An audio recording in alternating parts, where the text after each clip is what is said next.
Shalom, selamat pagi Sobat STI. Mari kita berdoa sebelum kita merenungkan kebenaran firman-Nya. Tuhan, kami bersyukur untuk hidup yang Tuhan masih berikan hingga hari ini Tuhan.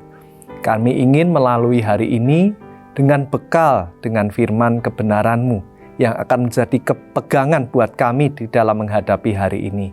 Kiranya firman Tuhan itu boleh termeterai di hati kami dan kami boleh lakukan dalam kehidupan kami. Terima kasih, di dalam nama Tuhan Yesus kami berdoa. Amin. Nah, saudara terkasih, hari ini saya ingin membagikan tentang berani menderita bagi Kristus. Nah, saya akan ambil renungan pagi hari ini dari surat 1 Petrus, yaitu kita akan mulai dari ayat yang ke-9 dan ke-10 dan nanti lanjut di pasal berikutnya. Dikatakan demikian, tetapi kamulah bangsa yang terpilih, imamat yang rajani, bangsa yang kudus, umat kepunyaan Allah sendiri, supaya kamu memberitakan perbuatan-perbuatan yang besar dari Dia, yang telah memanggil kamu keluar dari kegelapan kepada terangnya yang ajaib. Nah, didetailkan lagi di ayat 10. Kamu yang dahulu bukan umat Allah, tetapi yang sekarang telah menjadi umat-Nya. Yang dahulu tidak dikasihani, tetapi yang sekarang beroleh belas kasihan. Nah, saudara, konteks di 1 Petrus ini ada berbagai penafsiran. Ada yang mengatakan jemaat di sana adalah orang-orang Yahudi yang telah menjadi Kristen.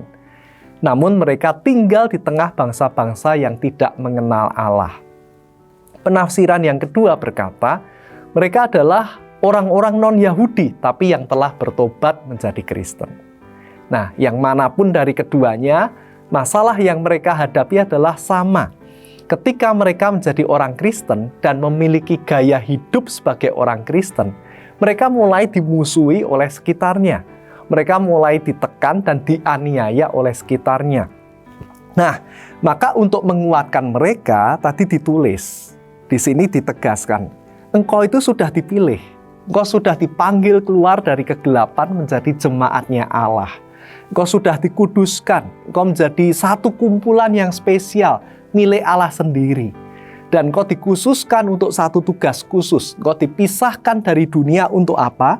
Untuk menjadi terang, untuk memberitakan perbuatan-perbuatan yang besar dari Kristus, yang telah memanggil hidup mereka dari dosa, dari kegelapan kepada terang Tuhan. Nah, di sini kita belajar, saudaraku. Ternyata di tengah dunia yang menekan orang percaya, kita tetap harus menjadi saksi Kristus. Kita bukan menutup-nutupi, oh saya bukan Kristen, oh saya bukan orang percaya. Atau kita bertingkah laku serupa dengan dunia, sehingga kita bisa diterima oleh mereka. Ternyata bukan itu yang dinasihatkan oleh penulis. Tapi penulis menasihatkan karena kalian ini spesial, karena kalian ini sudah dikhususkan, karena kalian ini pilihan, karena kalian ini milik Allah, maka tetaplah beritakan. Nah, memberitakannya dengan seperti apa? Menceritakan kebaikan, menceritakan perubahan yang sudah kita alami di dalam hidup kita karena kita mengikut Kristus. Karena Kristus telah menyelamatkan kita. Ceritakanlah itu dengan terbuka. Nah, didetailkan lagi kalau kita lihat di belakang-belakang, kita harus menjadi teladan, di mana ketika kita menderita, kita dianiaya, kita tetap berbuat baik. Kita tetap menjadi berkat.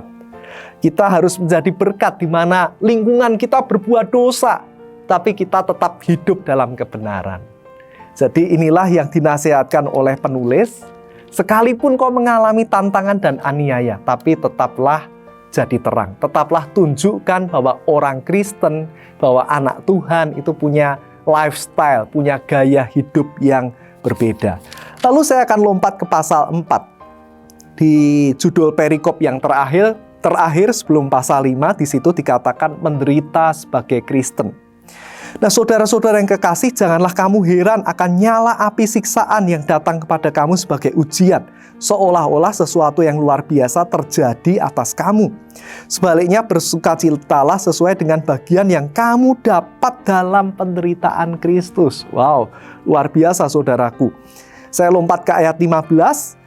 Janganlah ada di antara kamu yang harus menderita sebagai pembunuh, atau pencuri, atau penjahat, atau pengacau. Tetapi jika ia menderita sebagai orang Kristen, maka janganlah ia malu, melainkan hendaklah ia memuliakan Allah dalam nama Kristus itu. Nah saudara, kita tidak boleh takut sebagai orang Kristen. Terkadang di tempat makan, di tempat umum, saya melihat saudara-saudara kita yang berbeda iman dengan kita, mereka mengucapkan salam mereka pakai atribut mereka, dan mereka nggak malu-malu, saudaraku. Tapi jangan sampai karena kontekstualisasi, kita yang orang Kristen, kita malu bawa Alkitab di tempat umum ketika kita pulang dari gereja. Kita malu berdoa di tempat makan. Kita mungkin malu mengenakan tanda salib atau kalung salib karena kita takut ketahuan kalau kita Kristen. Yang lebih parah lagi, yang lain merokok, kita ikut merokok. Yang lain bicara kotor, kita ikut bicara kotor. Karena kita nggak mau dicap, wah sok suci, Kristen lo, pendeta lo, dan lain sebagainya. Tapi hari ini, melalui perenungan kita pagi hari ini, jadi Kristen itu harus terus terang dan terang terus. Justru makin ditekan, kita makin menjadi terang dengan perbuatan baik. Bukan dengan membalas yang jahat, tapi dengan kebaikan kita, dengan keteguhan iman kita di tengah aniaya, kita menjadi saksi yang hidup, yang Tuhan akan bekerja menjamah hati orang-orang yang melihatnya dan mereka bisa percaya pada Kristus. Mari kita berdoa. Tuhan, ampuni kami karena seringkali kami malu, Tuhan, untuk bersaksi di tengah dunia. Kami cenderung menyembunyikan identitas kami sebagai orang percaya. Tapi lewat perenungan hari ini kami mau berani, Tuhan, tampil sebagai orang Kristen di tengah dunia yang lifestyle-nya berbeda dengan kami.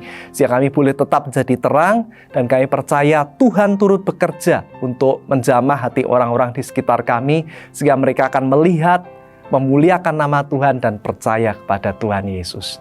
Terima kasih, kami siap untuk melayani dan bersaksi di tengah dunia di dalam nama Tuhan Yesus. Amin. Mari kita jadi saksi dengan berani, mari kita jadi orang Kristen yang menjadi terang dan terus terang. Tuhan Yesus memberkati.